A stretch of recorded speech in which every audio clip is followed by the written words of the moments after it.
ये दोनों का अनेक बलवान पुत्र में एक विप्रचित्री नाम वाला दानव तो जो बहुत पराक्रमी तो वे को पुत्र हुए दम्भ, धार्मिक तो भगवान विष्णु को भक्त तो, लेकिन वे की संतान ये वजह से चिंताग्रस्त रहन तो हमेशा शुक्राचार्य जी ने अपने गुरु बनाए और कृष्ण मंत्र प्राप्त करें और पुष्कर आदि क्षेत्रों में 1 लाख वर्ष पर्यंत घोर तपस्या करे दम्भ।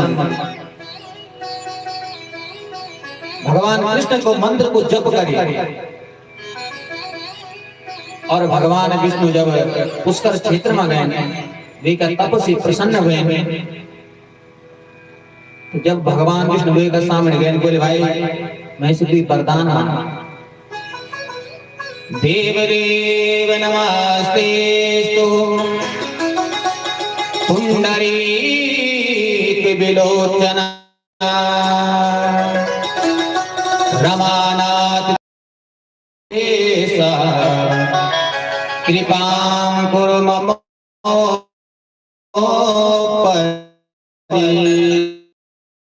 आपने मेरे प्रणाम किए, आप बलशाली जी और दानवेंद्र दम्भ की बात सुने गए।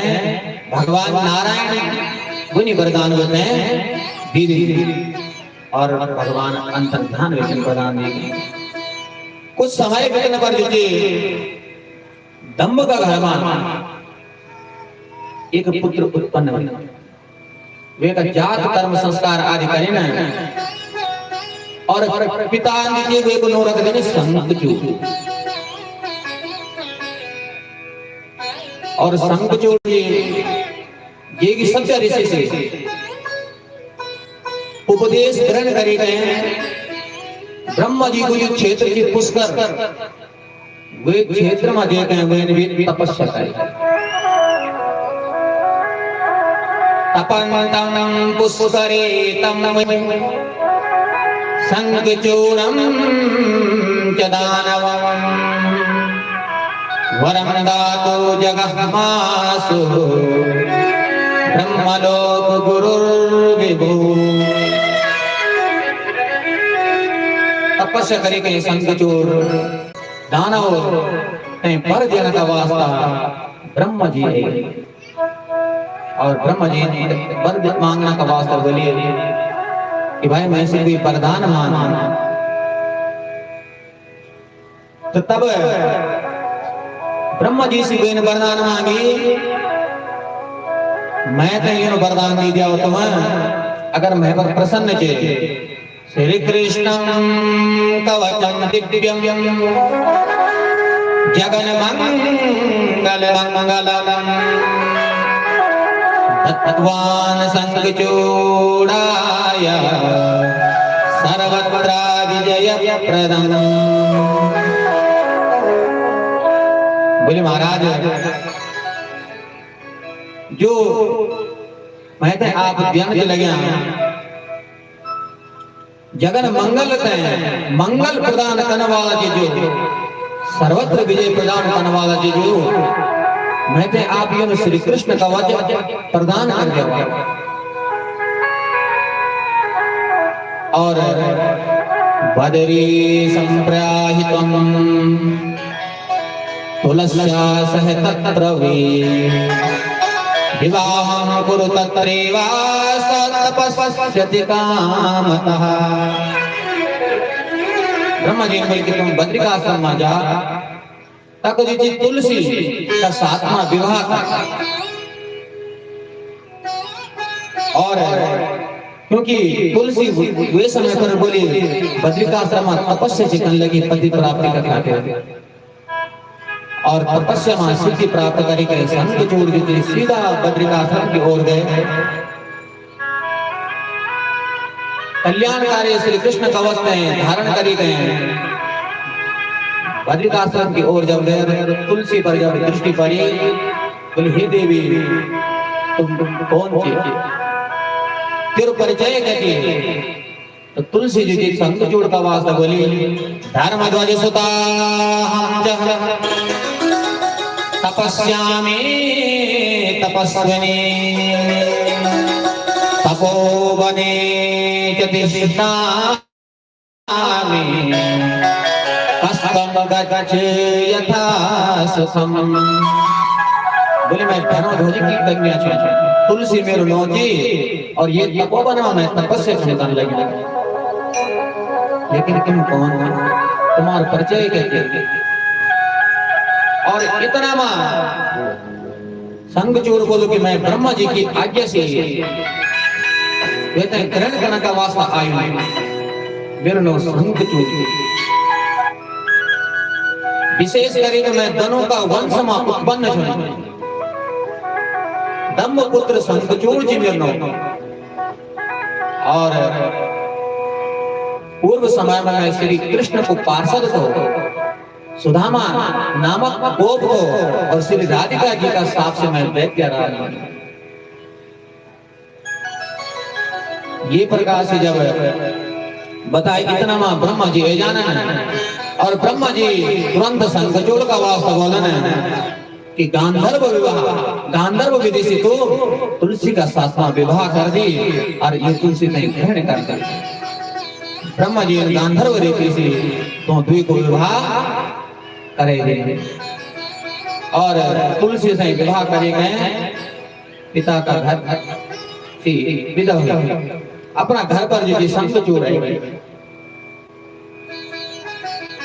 अनंत कुमार बोल के वेद अभ्यास तपस्या मां पर प्राप्त करने का वास्ता का उपरांत संगचूर जब अपना घर में आई, सभी दानव जी प्रसन्न हुए। अब जो जी संगचूर जी राज्य पद पर आसक्त हुए, राजा बन गए।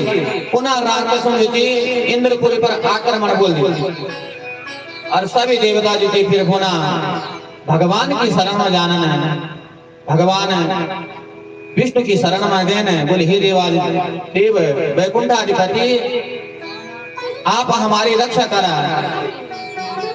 तब भगवान संगचूरस्य विरतांतम सर्वजानामि पद्मजा मद्भक्तस्य गोपस्य महातेजस्विनी पुरः।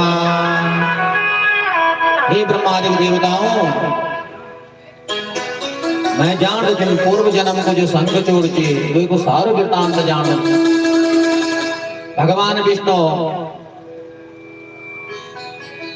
बोले गोलोक मरण वालो एक गोप तो जो को सुदामा तो, और यो शिव की माया से मोहित हुए, जे कारण से ये से दानव बन गए और ये थे श्राप प्रधान हुए। भगवान श्री कृष्ण वे समय पर ये का वास्ता बोले कि जा तेरे मेरे तो रुद्र का त्रिशूल से बोले और पुनः तब मेरे पार्षद तो बना लो।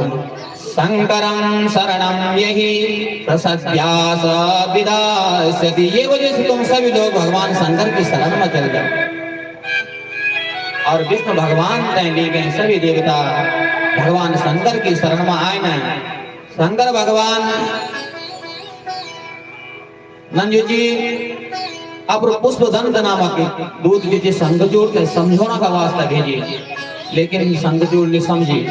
और तब भगवान संगचूर का मध्यमा शिव जी और भगवान संगचूर और शंकर जी का मध्यमा 100 वर्षों तक युद्ध चले। लेकिन संगचूर जब प्राप्त नहीं कर सके भगवान शिव जी, तब भगवान शंकर ने अमोघ त्रिशूल निकाला और वे समय पर शिव जी ने वकना का वास्ता आकाशवाणी में क्षिपं शूलं न चेदानि प्रार्थना शृणु शंकरः सर्वथा त्वं समर्थो हि क्षणात् ब्रह्मांडनाशनम्। बोले महाराज आप सब कुछ करने में समर्थ थे, लेकिन अगर आपको ये अमोघ त्रिशूल आप चले ली प्रहार के लिए तो ये सिद्धि आहाकार मत जानते लोग क्या भस्म हुए सकते ब्रह्मांड ये तो धारण नहीं कर सकते। यावदस्या करे जुग्रम कवचम परमं हरे यावत्सति त्वमे सेवा सत्या अपस्ययो स्थितः। बोलिए, जब तक ये का पास में श्री कृष्ण रूपी कवच की और तब तक बोली जब तक ये की स्त्री को पतिव्रता धर्म के तब तक आप ये संगचोर को बद्ध नहीं कर सकते। और जब ये आकाशवाणी हुए तो भगवान नारायण जी ने स्वयं ब्राह्मण को रूप धारण करे और भिक्षा मांगी गए संगचोर से श्री कृष्ण कवच दान में मांगे और वे थे मांगे गए ब्राह्मण, क्योंकि ब्राह्मण भक्त भी तो सत्यवासी तो प्राणों की चिंता न करे गए ब्राह्मण तंदान निधि भगवान विष्णु माया से कवच मांगे गए संगचूर को रूप धारण करे गए तुलसी का पास में पहुंच जाना।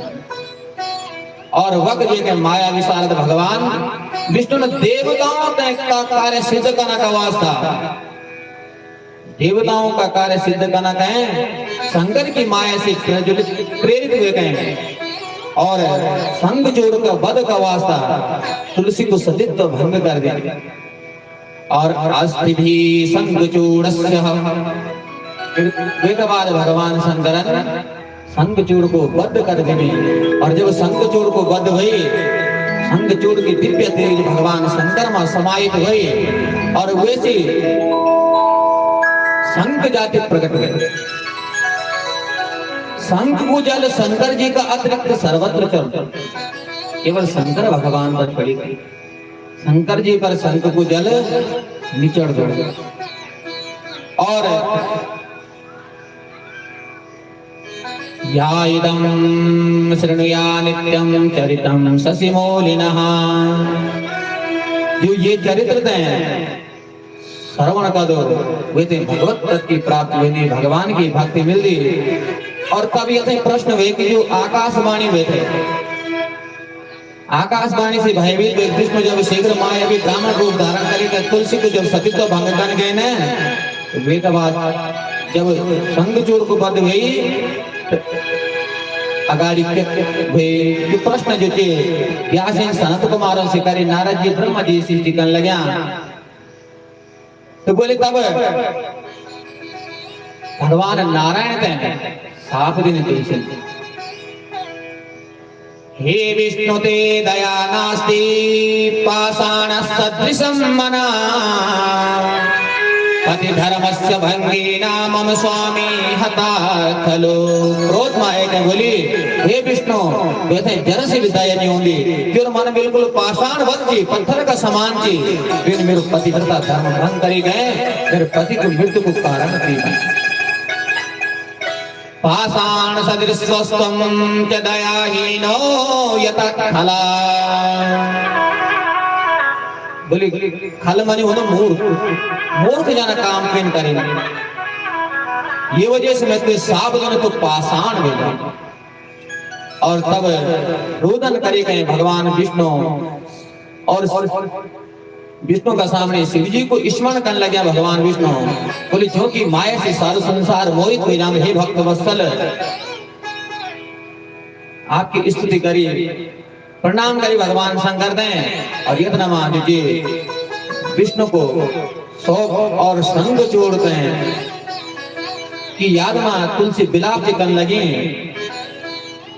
तो भगवान शंकर आए ना भगवान शंकर जी तुलसी और भगवान नारायण ने समझाए बोले हे बद्रे पिंज जी पूर्व काल में तपस्या करे थे भगवान विष्णु थे पति रूप में प्राप्त करने का वास्ता तीन पूर्व समय में तपस्या करे थे ये वजह से तू विष्णु थे प्राप्त हुए और तू विष्णु थे धारण कर साक्षात लक्ष्मी के स्वरूप के तेरो तयेव तनरो सृष्टा नदिरूपा भवेद्दिहा भारते पुण्य रूपा सा गंडकी च विस्तृता। बोली हे देवी शरीर ते त्यागी के दिव्य देह धारण करे गए महालक्ष्मी का समान भेजा और विष्णु को जो नित्य रमण करने वालों क्षेत्र और तुम्हारे जो ये काय की फिर ये काय जैसे एक नदी का रूप में पर्वत भेजाली और भारतवर्ष में जो पुण्य स्वरूपणी पुण्य प्रदान करने वाली गंडकी का नाम से विख्यात भेजाली।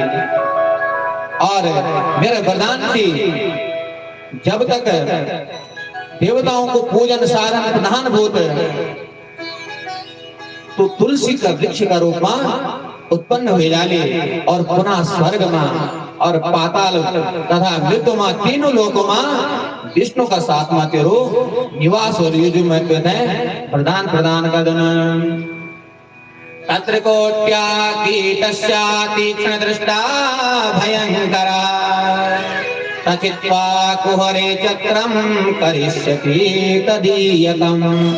और भारतवर्ष की जिस गंडकी नाम की नदी बनली तो वे समय पर तेरा साप का कारण पाषाण रूप में स्थित भगवान विष्णु की नदी में कला और वही नदी में जो तीखा तीखा दांत वाला जो भयंकर करोड़ों कीड़ा जी वे शिलाओं में काटे के अनेक प्रकार का चित्र विष्णु का चक्र को निर्माण हुए शिला में करा। ये वजह से शालिग्राम हम गंडकी नदी से जो असली शालिग्राम से जो गंडकी नदी से और जो शालिग्राम शिला पर तुलसी को संयोग कर तुलसी चढ़ा बोले वे अत्यंत पुण्य प्राप्त हो दो। और जो शालिग्राम शिला से तुलसी थे अलग कर दो वे पाप लग। संघ और शालिग्राम से तुलसी कभी पृथक नहीं करी थे क्योंकि शंखचूड़ की पत्नी भी थे तुलसी। और ये प्रकार से महाज्ञानी शालिग्राम शिला और तुलसी तथा शंख एक ही स्थान पर रखे गए हैं कि भगवान को ध्यान कर दो वे पुण्य की प्राप्ति होगी। और यज्ञ का उपदेश दिए गए भगवान शंकर जिन शालिग्राम शिला और तुलसी को महान पुण्य देने वाले महात्म्य को वर्णन करे जो सदा कल्याण करने वालों के भगवान शंकर अंतर ध्यान हो गए। और तुलसी जी की भगवान शंकर का बताया मार्ग पर वे देह त्यागी के एक गंडकी नदी का रूप में उत्पन्न हुए और भगवान विष्णु भी तट पर मनुष्यों का कल्याण करने का वास्ता शालिग्राम रूप में परिणित हुए गए। और पूर्ण करने वाला भगवान पुण्य प्रदान करने वाला संपूर्ण शिव चरित्र को आख्यान भक्ति और मुक्ति तथा पुण्य प्रदान करने वाले जो ही कथा थे भाव और भक्ति का साथ में श्रवण कर दो वे भक्ति और मुक्ति भी मिल संसारिक सुख को भोग भी प्राप्त हो दो और समय होने पर अंत तो भगवान को धाम भी प्राप्त हो दो। बोले आसो शिव शंकर भगवान की।